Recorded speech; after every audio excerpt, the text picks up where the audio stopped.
On today's Locked On Giants podcast, what kind of impact might we expect first round draft pick Malik Nabers to make on the team?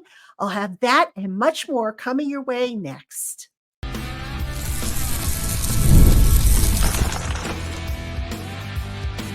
You are Locked On Giants, your daily New York Giants podcast, part of the Locked On Podcast Network, your team every day.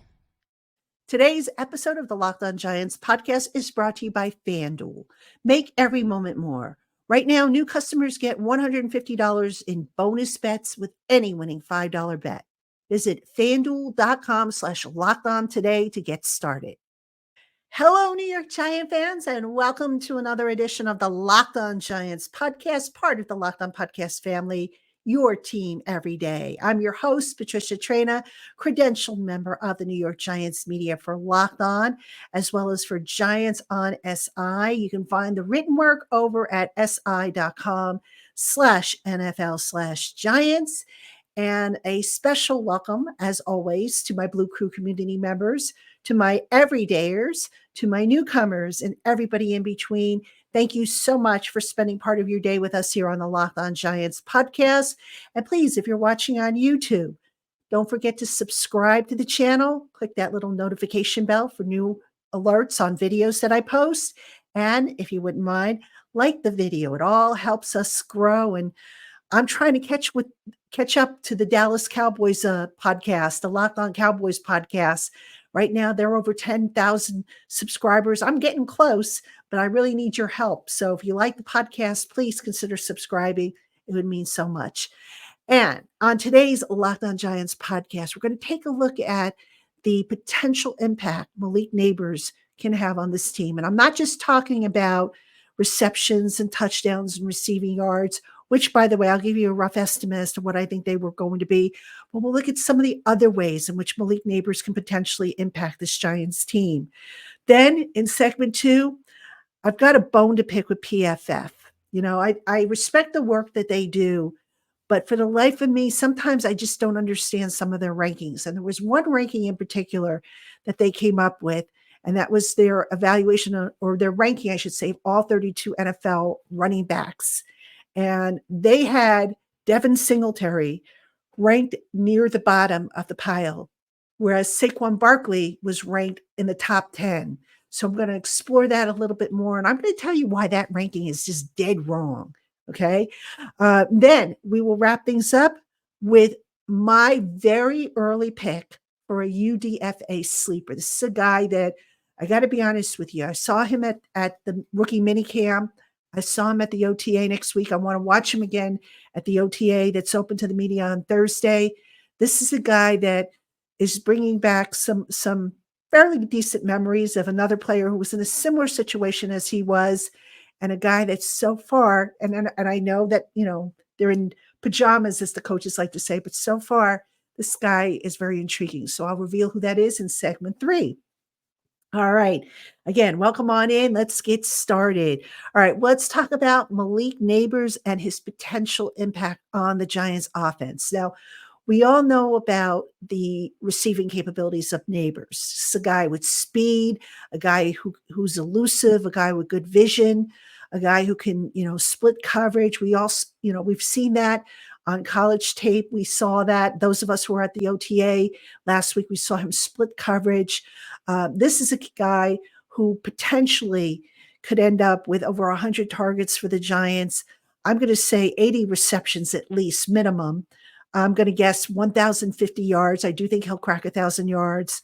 And I'm going to go with 7 touchdowns, 7 receiving touchdowns.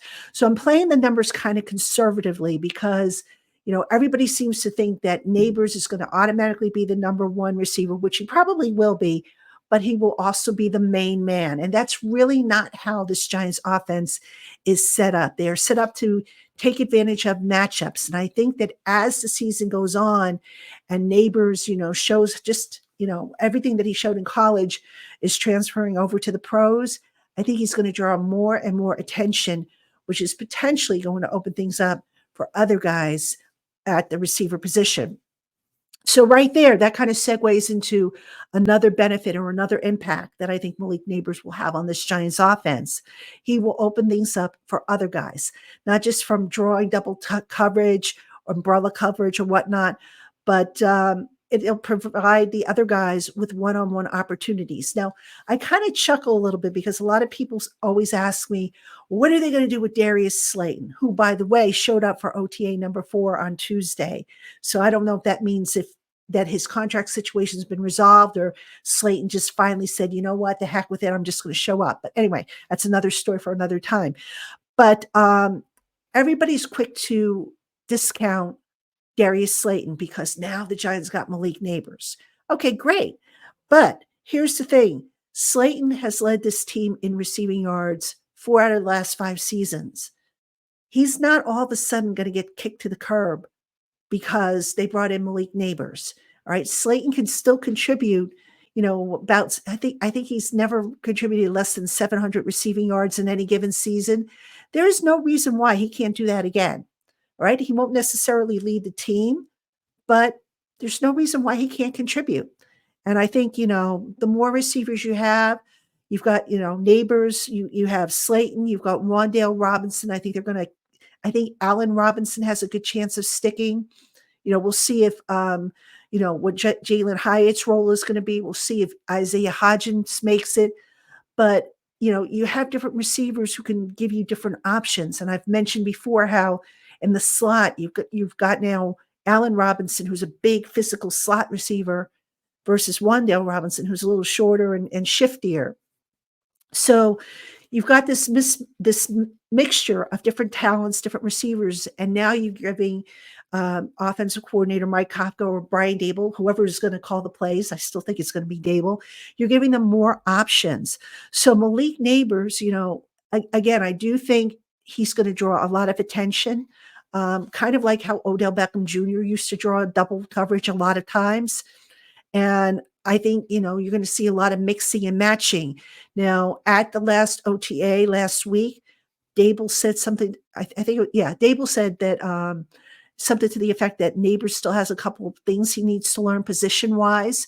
So that's something, obviously, we're keeping an eye on, not just now during the OTAs, but something in particular we're going to keep an eye on once we get to the mini camp and to training camp, because Nabers, I think, was kind of limited as to what he did in college as far as, the different positions that they asked him to play on a consistent basis, I might add. All right. Now, there's one other factor that nobody is talking about that Malik Nabers brings to this team, and it's kind of important. All right. And it's just something, I don't know why people don't talk about it more when it comes to receivers, but run blocking. Now, you're probably saying, come on, the job of a receiver isn't to run block. The job is to run down the field, get open, make the catch, and light up the scoreboard. Okay, yes, but you know what? Run blocking is still very much a big part of a receiver's game. And I went and I looked up Malik Nabers' grades on Pro Football Focus. And I say this reluctantly because I'm not sure how they really grade or what criteria they use. But for what it's worth, when I compared Malik Nabers' grade, which was a 64.3 in run blocking, with that of the Giants receivers last year, only one Giant receiver, and that was Jalen Hyatt in his limited snaps, had a higher grade, that being 67.6. Now, why is this important? Again, second level blocking. Once you get to the second level, you've got the receivers blocking on the outside, whereas your offensive line are blocking in the middle. This can mean the difference from a 5-yard run turning into a 15-yard run or better. So yes, the blocking aspect of a wide receiver's game is just as important.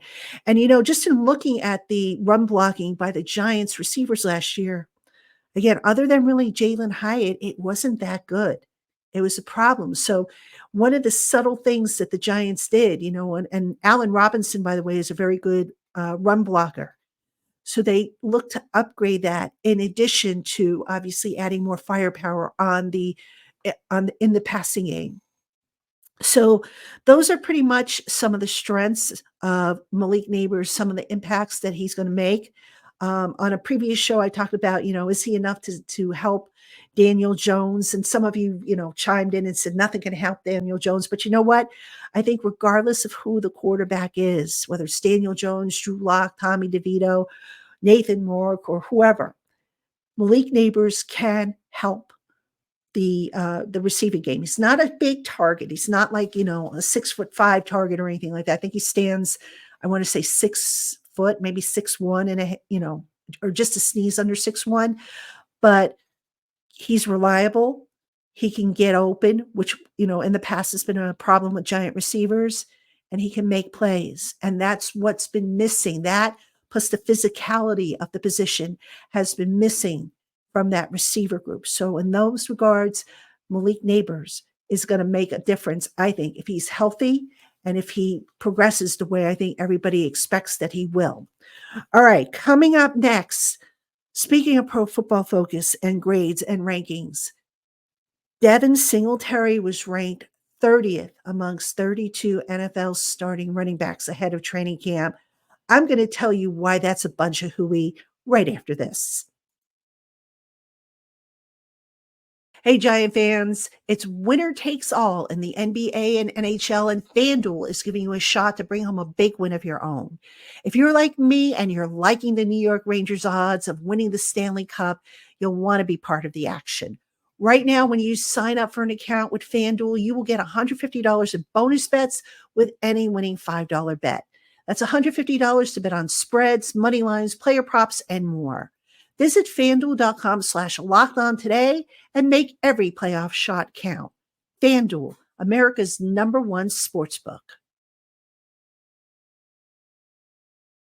All right, everybody, welcome back to the Locked On Giants podcast. I'm your host, Patricia Traina. And again, thank you so much for spending part of your day with us here on the Locked On Giants podcast.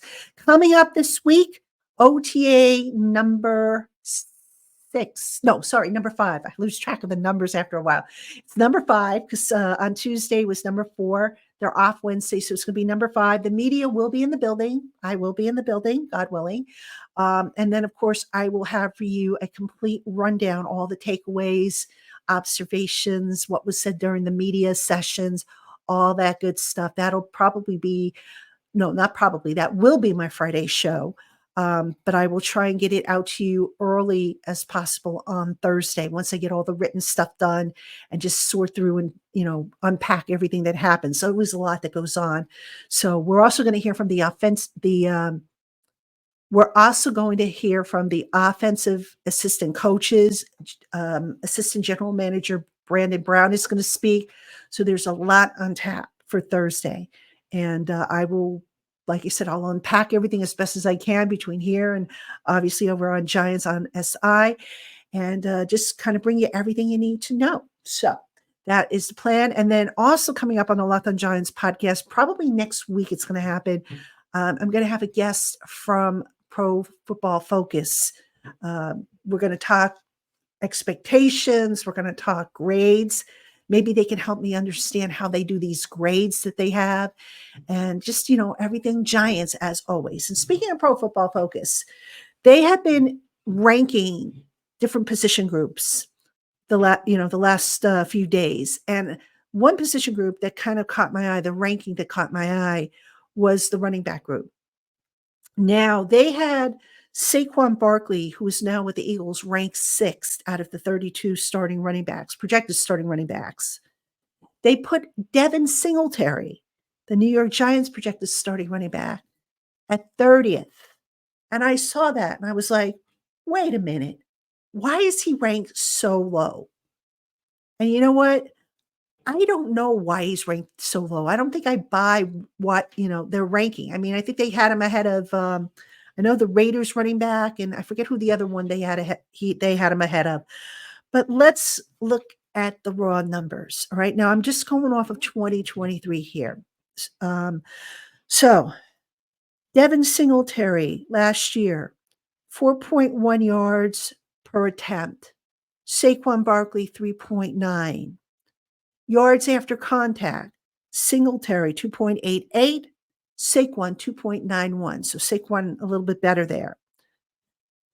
10 plus yards runs or explosive runs, big play runs of 10 yards or more. Singletary and Barkley both had 26. Design runs of 15 or more yards. Singletary with 13, Saquon with 12. Drop passes, Saquon with 5, Singletary with 1. Pass blocking, Singletary allows 7 quarterback pressures, Saquon 6. And here's an important stat, and I really like this stat because this stat tells you, it's called the success rate, and it basically tells you if the running back is doing, or the player, the skill player is doing his job. Is he picking up at least 40% of the required yards on first down, 60% on second down, and 100% on third and fourth down? This is a Pro Football Reference stat, by the way. Singletary, 48.8 success rate. Saquon, 42.5 success rate. And to put things into perspective for you, Singletary's 48.8 success rate was better than that of Nick Chubb, who had 48.4, and Bijan Robinson, 43.5, two guys that were ranked ahead of Saquon Barkley.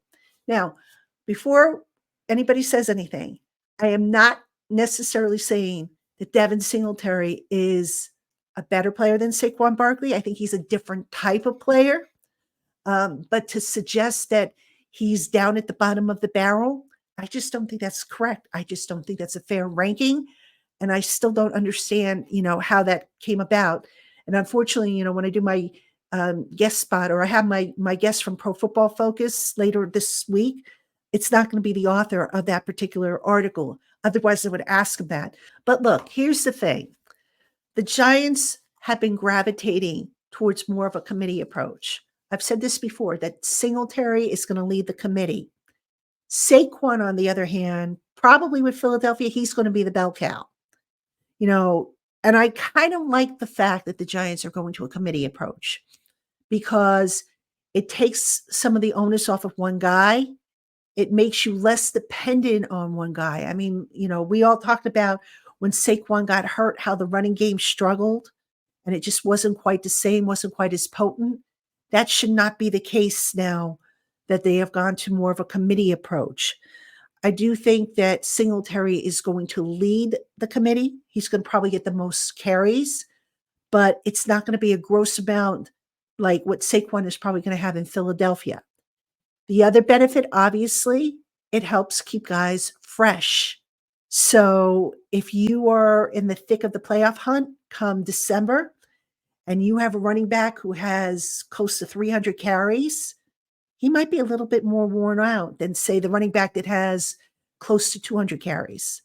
So, just this whole idea that the Giants took a step backward by signing, Devin Singletary as opposed to retaining Saquon Barkley, it's hooey.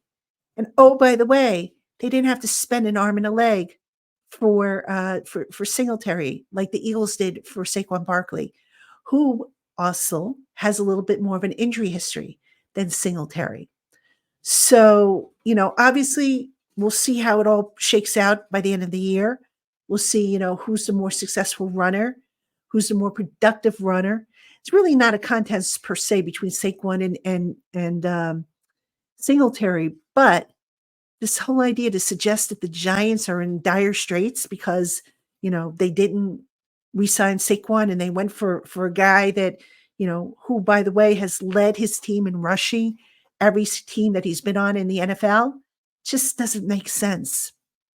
So I wanted to talk about that and just say that was one argument that I really took apart. The stats pretty much backed it up. You could make the case that last year the two of them were on par. And if I'm not mistaken, I don't think Singletary missed the 3 games like Saquon did. So, all that factors in. Are you getting what you're paying for? If you're overpaying for a guy and he's not producing, the numbers that his salary suggests he's capable of producing, then you know what? You got hosed. If you underpaid for a guy or you got good value and he produces, then you got a good value. It's that simple. So bottom line, I think Devin Singletary got disrespected by Pro Football Focus. So I just had to bring that one up because that was just a head scratcher. All right. Now, coming up next What undrafted free agent is my early sleeper pick? It's going to surprise you, but I'm going to tell you why and who it is right after this.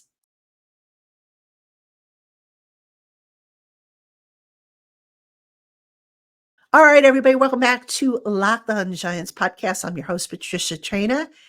Hope you are enjoying today's podcast. We are on Hump Day.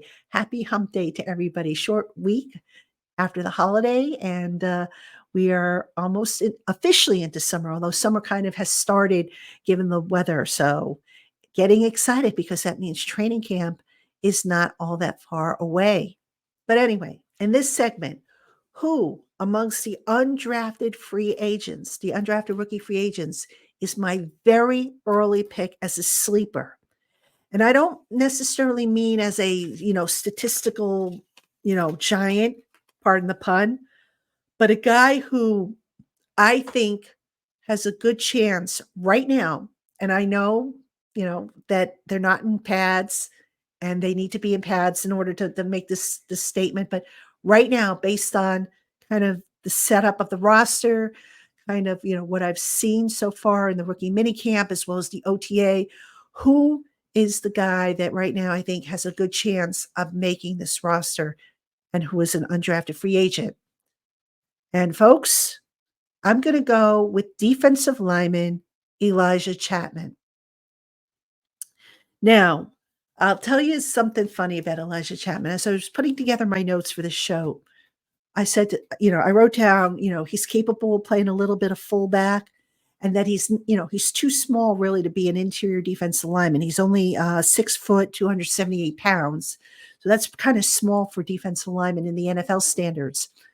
But I couldn't help think that he reminded me a little bit of another guy that the Giants once had, not too long ago, as a matter of fact, who was a defensive lineman by trade, an interior defensive lineman in college, and who also played fullback and actually played two ways for the Giants during his short time here. And that was fullback / defensive lineman Nikita Whitlock, right? So I got to thinking how, look, the Giants have never really had a fullback with Brian Dable here. Dable had a fullback, I believe, when he was up in Buffalo. And I know a couple of you asked me, hey, do you think that they'll add a fullback? And I'm thinking to myself, well, if they add a fullback, now they've got to go one less running back. And, who from Singletary, Eric Gray, Tyrone Tracy Jr., and possibly Dante Miller, who do they sacrifice? Or do they carry 5 and, put one down every week? So I thought to myself, what about Chapman? Again, he's not an interior defensive lineman because he's not big enough, but could he maybe play a little bit of end? Not tall enough, but, the weight wise, he should be, pretty good there. So maybe it's spot duty. He could play a little bit of defensive end, not right away necessarily, but down the line. Special teams can certainly be something that he can participate in. And fullback. And think about it. We talk about the offensive line and how we are optimistic, or at least how I see there's optimism at any rate, that maybe this offensive line will be better. Well, you know what? If they can find a decent enough blocking tight end amongst the group that they have now, and a guy, like a Chapman who could be a fullback and who, is quick out of his stance and who gets low, gets good pad leverage, and who has violent hands, maybe, just maybe, those two little trimmings, if you will really help to make a difference, especially as that offensive line continues to gel. So Chapman right now, my early pick for undrafted free agent to potentially have an impact on the team. Now, the disclaimer, obviously, when it comes to defensive line, you have to wait till the pads go on. The coaches will tell you that, and I will tell you that because it is true. You've got to see them going, at a faster tempo than what they are doing right now in OTAs. But having watched Chapman in drills and just, kind of envisioning him working as a fullback. And I think there were times actually where he did work a little bit with the running back group. I'm trying, it's something I'm going to watch for on Thursday. But if I remember correctly, he did so just a little bit here and there, the last OTA we were at. So just something to keep an eye on, once we get into training camp. Now, that doesn't mean that he's a lock for the roster. Injuries are going to factor in, as they always do, and they're going to affect the numbers. So obviously we'll have to see how that all shakes out. But that's a guy that right now I'm going to say is my sleeper pick. So we'll see if I'm right. Subject to change, obviously, once the pads go on. But for those of you who have asked me about the undrafted free agents and which ones I think have the best chance of maybe making the roster, he's one that comes to mind. And, another one I would have said would have been Casey Rogers, but I don't know that the Giants would necessarily keep two from the same position group. Casey Rogers, maybe I could see as a practice squad player, but, there's that old saying, the more you can do, the better. Well, if Chapman can give them fullback snaps, if he could give them goal line snaps, if he can give them, defensive end snaps and special team snaps, then it's hard to imagine that he doesn't have an edge right now over, a Casey Rogers, who, by the way, I didn't think looked that bad, in his drills. But, drills versus actual 11 on 11 live hitting and all that stuff, two totally different animals. So that's why I say this is all subject to change. All right, Giant fans, that's going to do it for this edition of the Locked On Giants podcast. As always, thank you for spending part of your day with us. And again, if you're watching on YouTube, please like, subscribe, hit the little notification bell. It all helps. And if you're listening to our audio channels and you wouldn't mind giving us a review, that would be appreciated as well. I'll be back tomorrow with an all-new episode of Locked On Giants. So until then, everybody, have a great one, and I'll see you tomorrow.